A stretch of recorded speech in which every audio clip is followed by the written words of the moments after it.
Have you ever had a fight with a friend that's so bad that it splits your friend group apart and you all become enemies? Imagine that, only instead of it being limited to a handful of people, it results in the shattering of an entire religion. But wait a minute, I hear you say. I came here to be entertained, not learn things. Why do I have to know about a bunch of facts? Because the mess that's going to come of this isn't going to make any sense until you understand the situation. It's like a dessert. You can't just eat a raw egg and pour flour into your mouth and expect it to be a cake. So here's the situation. Christianity is made up of one church under the Byzantine Emperor, aka the Roman Emperor. And yes, the guy calling himself the Roman Emperor is a Greek-speaking guy ruling from Constantinople. Identity is a hell of a thing, ain't it? Anyway, under him are 5 patriarchs, one for each of the 5 major cities of said empire. The furthest one is Rome, and as you can imagine, being hundreds of miles away in a place that speaks a different language and has different customs and people results in new ideas coming along. So a few hundred years pass, and what starts as a few small changes becomes really big changes, and suddenly the Patriarch of Rome is like, you know what? What if I was in charge of deciding all this stuff instead of the Emperor?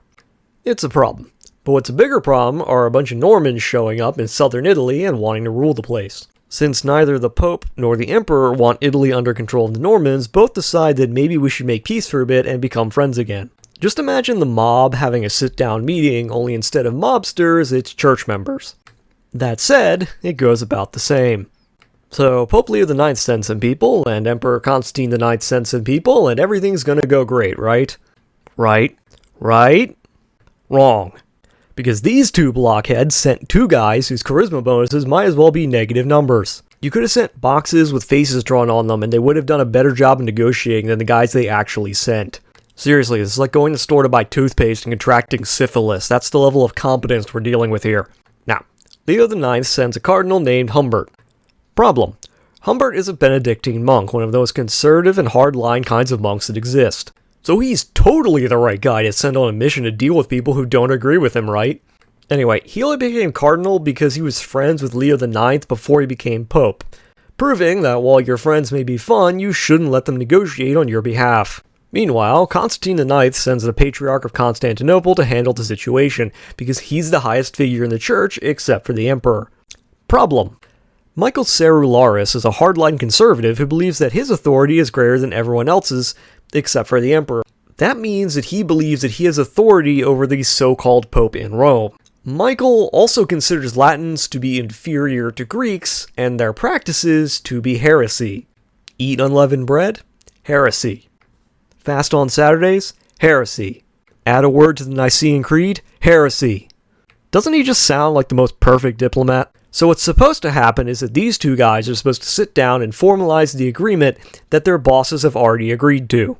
The Pope has told Humbert what to say, and the Emperor told Michael what to say. This meeting is meant to be a formality. Problem. Leo IX dies before Humbert makes it to Constantinople. Theoretically, that means Humbert no longer has any authority to do anything. However, because what he's supposed to do is a formality, it's decided by all involved to just move forward, and we'll figure out the rest later. Problem. Humbert shows up in Constantinople ready to do business. Michael, however, is like, I don't really feel like it, and leaves them waiting months.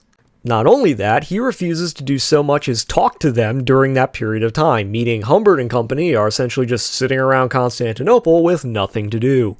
Again, Michael is meant to be formalizing an alliance so the Normans don't steal all of Greek Italy from the emperor. Waiting around is not what he's supposed to be doing. Humbert, with nothing to do except wait, is like, screw it, I'm going to do cardinal things, and so he sets about performing religious ceremonies in the Latin way. Greek supremacist Michael does not like that. Keep in mind, these ceremonies were informal and thus not sanctioned, and so they did not represent the Pope himself. Michael does not care. Now, so far this is all a bit of a legal spat, and it might make Michael look like the bad guy. He is. But Humbert is not any better. Keep in mind, performing religious ceremonies differently at this point is like walking into a church and declaring that, screw your beliefs, I'll use whatever books I want. As you can imagine, that does not go over well. It's very rude. It's also a direct challenge to Michael, and by proxy, the Emperor, because it's akin to saying that the guys in charge of the church are wrong. It would be like someone walking to the Vatican and saying that Catholics are all heretics. It's a bad idea. Now, It's unclear if this was a deliberate provocation by Humbert, or if he was just doing what he always did because he's a Benedictine monk. Either way, both sides are beginning to lose patience with the other. Not a good sign when this is meant to be a formality. They don't even have to negotiate, they just have to agree to the things that have already been agreed to. Finally, the Emperor intervenes. He tells Michael, look, quit being a problem and go agree to the thing that I told you to agree to on my behalf. Michael accepts and then goes to meet Humbert. So we're done now, right? You can't possibly mess this up, right? Right? Right? Wrong. For reasons that are entirely unclear, rather than just sign the agreements that they're meant to be signing, the two decide to start debating religion with each other. Oh dear God, this isn't going to end well. So they start to argue. And then it gets heated. And then it gets really heated. And then the two men are shouting at each other and calling the other a heretic, and they both storm off having not done the thing that they were supposed to be doing. Great. But hey, maybe it'll wake out. Clearly there are a bunch of pent-up emotions between the two. That's out in the open. Now they can agree to disagree, claim they were right all along, sign the forms that they're supposed to be signing, and go home, right? Right? Right? Wrong. Humbert decides that he's going to take matters into his own hands. As the legate, he has the papal bull, meaning he has the same authority as the Pope in his decisions. Technically speaking, that authority disappeared when Leo IX died, but Humbert doesn't really care. It's July 16th, 1054, Saturday, the Sabbath.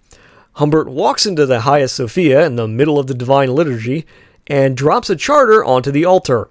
Because you see, Humbert has decided to excommunicate not only Michael, not only the archbishop under him, not only their followers, but also the emperor. For those of you who don't know what that means, excommunication means you're banned from taking communion, meaning you can't take the sacraments, meaning you're damned to hell for eternity. Humbert essentially walked into the house of God during their sacred rites and went, to hell with your clown shoes religion, you're all going to hell like the heretics that you are. Again, in context, this is like if you went in to turn your application for a credit card and somehow managed to get branded a war criminal. As you can imagine, Michael is none too pleased with this act, and so he's like, nuh-uh, we're not excommunicated and going to hell, you're excommunicated and going to hell, and so are all of your followers, and so is the Pope. Again, all these two chuckleheads were supposed to be doing is signing an agreement that their bosses had already agreed to, and they managed to schism the church over it. Good work, guys. Great job. Now, it's worth saying that Michael, at least, didn't excommunicate the entire Western Church. But because these two messed it up, it was conquered by the Normans, and soon the split was pretty much set in stone anyway. And all because these two morons and their inability to just sign on the dotted line like they were told to. So next time you have a falling out with someone, just remember, it can always be much, much worse.